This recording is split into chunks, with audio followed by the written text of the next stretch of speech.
Conference में आप सभी पत्रकारगण, छायाकार और बहुत तरह के बड़े बड़े लोग बैठे हैं, सबका अभिनंदन है, स्वागत है। आज छुट्टी के दिन होने के बावजूद भी इतनी बड़ी संख्या में आप आए, ये बड़ा हर्ष का विषय है हम सब लोगों के लिए। सबसे पहले हम रिक्वेस्ट करेंगे हमारे बहुत जानकारी हेमंत राज जी से, हमारे स्पोक्स पर्सन है, कि अपनी बात बताएं, फिर हम लोग एक एक करके सब लोग बता देंगे। धन्यवाद।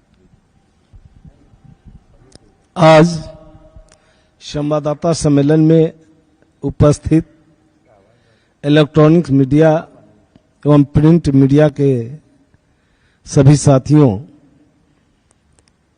आज इस संवाददाता सम्मेलन में जनता दल यू के राष्ट्रीय प्रवक्ता आदरणीय श्री राजीव रंजन जी, बगल में बैठी प्रदेश प्रवक्ता अनुप्रिया जी और मैं प्रदेश प्रवक्ता हिमराज राम, आज के विषय से संदर्भ में जो महत्वपूर्ण बातें हैं हम लोग बारी बारी से उस पर रखेंगे। जो केंद्र सरकार द्वारा जो कार्य किए जा रहे हैं, जो केंद्र सरकार की मंशा रही है कि कैसे देश के अंदर जो अनुसूचित जातियां हैं, जनजातियां हैं, पिछड़ी जाति के लोग हैं, अतिरिक्त पिछड़ी जाति के लोग हैं, इनका कैसे हरास किया जाए, इनके विकास के रास्ते को कैसे अवरुद्ध किया जाए, यही इनकी मंशा रही है। और इनकी यह मंशा भिन्न भिन्न जगहों पर प्रदर्शित होते रही है, चाहे इनके बयान रहे हों, इनके क्रियाकलाप रहे हों, या जो भी रहे हों, जो इनके अंदर से बाहर आता है उस सब में झलक जाता है।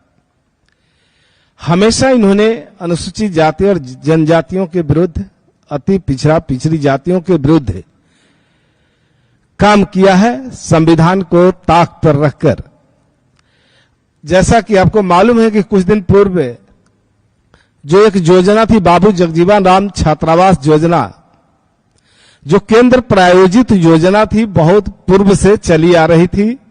इस योजना के अंतर्गत अनुसूचित जाति बहुल्य प्रखंड में 100 बेड का छात्रावास का निर्माण करना था अनुसूचित जाति के छात्र छात्राओं के लिए। तो इस योजना को केंद्र सरकार ने आनन फानन में बंद कर दिया।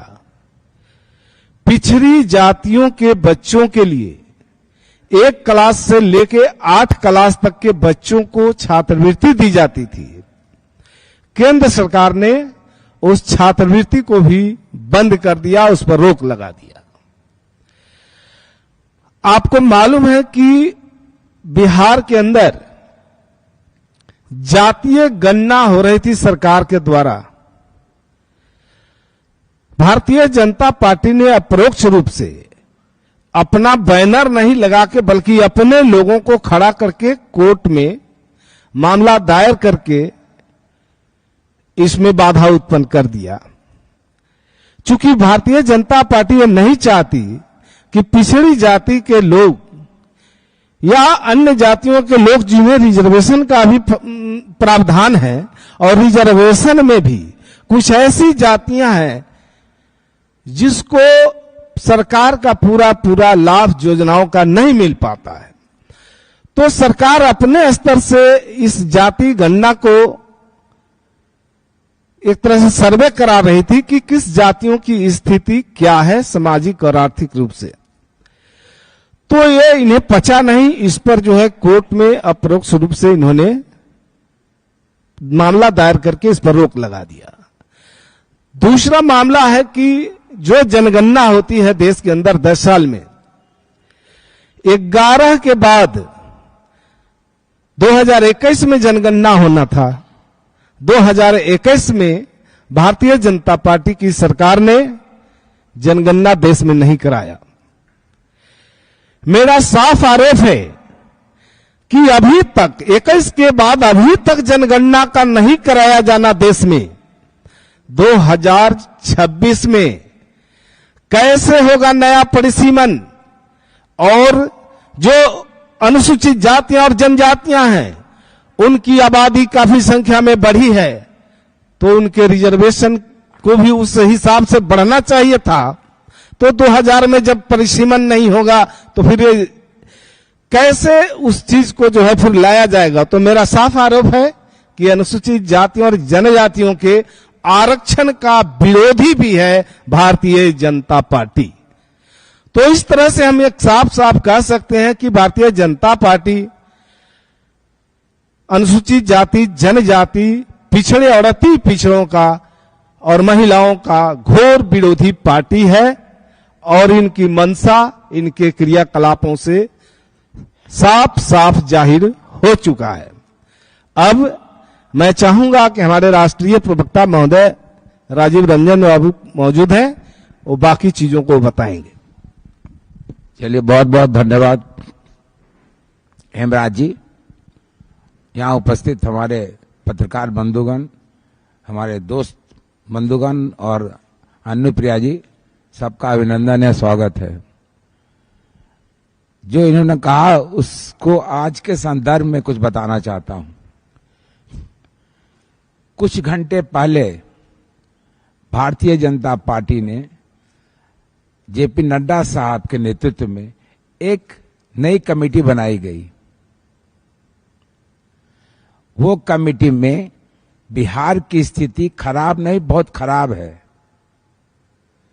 सिर्फ एक आदमी को रखा गया, वो भी सचिव में।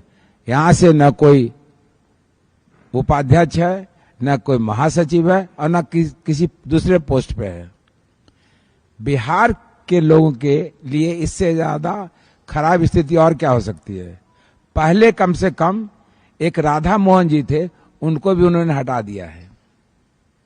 मैं ये सिर्फ कहना चाह रहा हूं कि एक बिहार से और 8 गुना यूपी से, एक बिहार से लिया और 8 लोगों को यूपी से लिया, यानी 800% का डिफरेंस है हमारे और यूपी में। सीटों की संख्या 200% है, यानी उनको मुनाफा कितना हुआ, 4 गुना। आप बिहार को अगर इतना नीचे दृष्टि से देखते हैं तो बिहार में बीजेपी चलाते क्यों हैं? मैं तो ये पूछने वाला हूं, बीजेपी को चलाते क्यों हैं? हालांकि हम जानते हैं कि भारतीय जनता पार्टी के केंद्रीय लोग इस किसी आदमी को, बीजेपी के किसी नेता को कैपेबल समझते ही नहीं है कि वो क्या कहते हैं राज्य चला सकते हैं या क्या कहते पार्टी चला सकते हैं। आप समझ सकते हैं क्या स्थिति है। दूसरी बात मैं कहना चाहता हूं, मैं समझता हूं उसमें 3 ही कारण होंगे। या तो भारतीय जनता पार्टी का सेंट्रल में लोग, जो सेंटर में लोग हैं, वो नहीं समझते हैं कि बिहार में कोई कैपेबल आदमी है जो पार्टी के सेंट्रल लीडरशिप के अनुसार केंद्र में रह के काम कर सकता है। यानी इससे ज्यादा इनकैपेबल आदमी और कहीं नहीं होगा जितना बिहार में है। That is 1। नंबर 2, या तो वो सोचते हैं कि बिहार में अब हमारा कोई स्कोप नहीं है, बिहार में हम कुछ कर नहीं सकते, बिहार में हमारे लिए कोई काम बचा नहीं है जिसके कारण वहां के जनता को इन्फ्लुएंस कर सकते हैं, इसलिए क्यों अपने आप वहां एक्सपैंड करें। वही आदमियों को मैं दूसरे राज्य को दे दूंगा तो हो सकता है वहां से कुछ फायदा हो जाए। ये स्थिति है। तीसरा मैं बताता हूं आपको, उनको अंदर से ये पता है कि उनकी स्थिति बहुत खराब है यहाँ पे, बल्कि वो तो सोच रहे हैं कि यहाँ पर हमारे पास कैंडिडेट भी नहीं है जो लड़े। हमारा ये मानना है कि एक तरह से उन्होंने 40 सीट महागठबंधन को दे दिया। इस नया जो उन्होंने स्कीम बनाई है, सॉरी नया जो उन्होंने टीम बनाई है, उनके अनुसार यही है। क्योंकि नई टीम में बिहार से न कोई पिछड़ा है, न कोई अति पिछड़ा है, न कोई दलित है। खैर अल्पसंख्यक को तो लोग सोचते ही नहीं है। आप इमेजिन कीजिए कि जब 88% लोग के खिलाफ अगर वो काम करेंगे तो कहां से बिहार में कुछ कर सकते हैं। मैं उनसे रिक्वेस्ट करता हूं कि बिहार के लोग जितना स्ट्रांग काम करने वाले हैं, जितना ज्यादा काम करने वाले हैं, बल्कि जितना महत्वपूर्ण लोग पूरे हिंदुस्तान में, जो आप समझिए 22% लोग आज IAS IPS बिहार से हैं, किसी दूसरे राज्य से नहीं है। इतना ज्यादा और किसी राज्य से नहीं है। जब बिहार के लोग पढ़ने लिखने में तेज हो सकते हैं तो पॉलिटिक्स में तेज क्यों नहीं हो सकते? अनुप्रिया जी को देखिए, इतना कम उम्र में भी इतना कैपेबल हो गई हैं कि कुछ भी कर सकती हैं। थर्ड लास्ट पॉइंट बता दूं, क्योंकि उसके बाद हम कहेंगे अनुप्रिया जी की बात करने के लिए, कि भारतीय जनता पार्टी जो सोचती है वो नहीं करती है, यानी उनके कथनी और करनी में भयंकर अंतर है। वो कभी वो नहीं करते जो सोच माने जो कहते हैं। आप देखते होंगे, आप कई इश्यूज है, जैसे आप हमारे यहां से कई लोग गए हैं अभी वहां मणिपुर में पिछले 3 महीने से जो चल रहा है वो कोई सोच सकता है? इस देश का वो पार्ट है जहां डबल इंजन की सरकार है, कोई सिंगल इंजन नहीं है। जैसे बिहार में उन्होंने क्या कहा कि साहब पूरे कंट्री में 9.83% घट गया गरीबी, और बिहार नंबर 1 हो गया, चूंकि इसका 18.12 या 13% हो गया, डबल हो गया। वही उन्होंने ये कहा कि यहां पे गरीबी ज्यादा थी इसलिए ज्यादा। अजीब हाल है। अरे तुम परसेंटेज के हिसाब से कर रहे हो ना, कि कोई और डिफरेंट तरीका से कर रहे हो। वो बिहार के लोग जो कैपेबल हैं, हर फील्ड में आगे हैं, पढ़ने में हो, मेहनत करने में हो, ईमानदारी में हो, सब में आगे हैं। उसके बावजूद केंद्र सरकार जो बीजेपी रन करती है, भारतीय जनता पार्टी बिहार के लोगों को देखना पसंद नहीं करती है। ये मैं कह सकता हूं दावे के साथ। धन्यवाद बहुत बहुत। अब मैं अनुप्रिया जी को रिक्वेस्ट करता हूं कि अपनी बात कहें। बहुत बहुत धन्यवाद सर।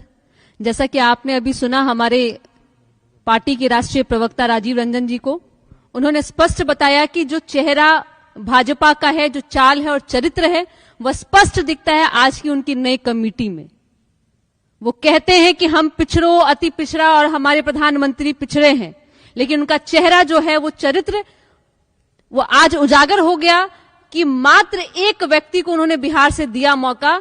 यहां इनको इस कमेटी से स्पष्ट दिखता है कि माननीय मुख्यमंत्री जी के नेतृत्व में जिस तरह का महागठबंधन तैयार हुआ है, वो पहले ही भाजपा अपना हथियार डाल दी और मान ली है कि भाजपा अब बिहार में उस काबिल नहीं है कि माननीय मुख्यमंत्री के आगे वो लड़ सकती है, क्योंकि उनके कोई भी लीडर इसके काबिल नहीं है कि यहां बिहार में इस तरह की बातें अपनी कर सके। क्योंकि उन्होंने जो भी वादा किया था 2014 में, 2015 में, उनके नेताओं ने कहा कि वो जुमला है, और बिहार की जनता बखूबी उनके चेहरे से पहचान ली है।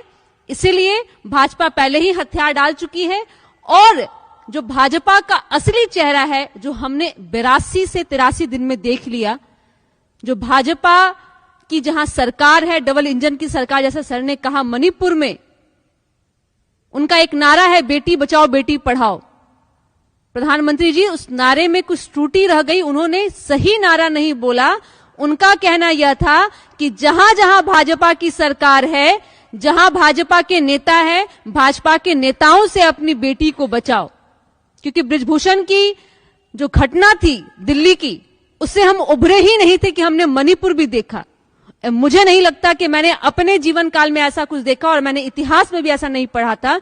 इस तरह का दृश्य जो भारत ने देखा और हमने देखा, इस तरह का किसी ने नहीं देखा होगा, जिस तरह की कुकृत महिलाओं के साथ में मणिपुर में किया गया। और वहां के मुख्यमंत्री कहते हैं कि मात्र वह एक मामला नहीं, ऐसे 100 मामले अभी भी हैं, और उनको कुर्सी इतनी प्यारी कि उस कुर्सी पे अभी भी वो बैठे हैं। और प्रधानमंत्री मोदी जी जो मन की बात करते हैं, कभी भी जन की बात नहीं करते हैं। एक बार भी उन्होंने नहीं कहा कि हम शासन चलाने के काबिल नहीं हैं और यहां राष्ट्रपति शासन लगना चाहिए। इसीलिए जो मुख्यतः बातें थी कि सर ने जो बताया कि भाजपा हार मान चुकी है, भाजपा समझ चुकी है, और बिहार के कार्यकर्ताओं के साथ में जो छलावा है उनका नजर आता है। इन्हीं बातों के साथ में आप सभी यहां उपस्थित हैं, इसके लिए धन्यवाद। अच्छा भाई, कुछ पूछना हो तो पूछ सकते हो इस संदर्भ में जो हम लोगों ने कहा है।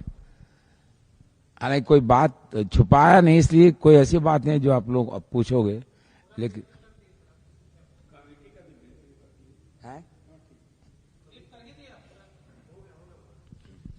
धन्यवाद बहुत बहुत। भाई क्या हुआ यार?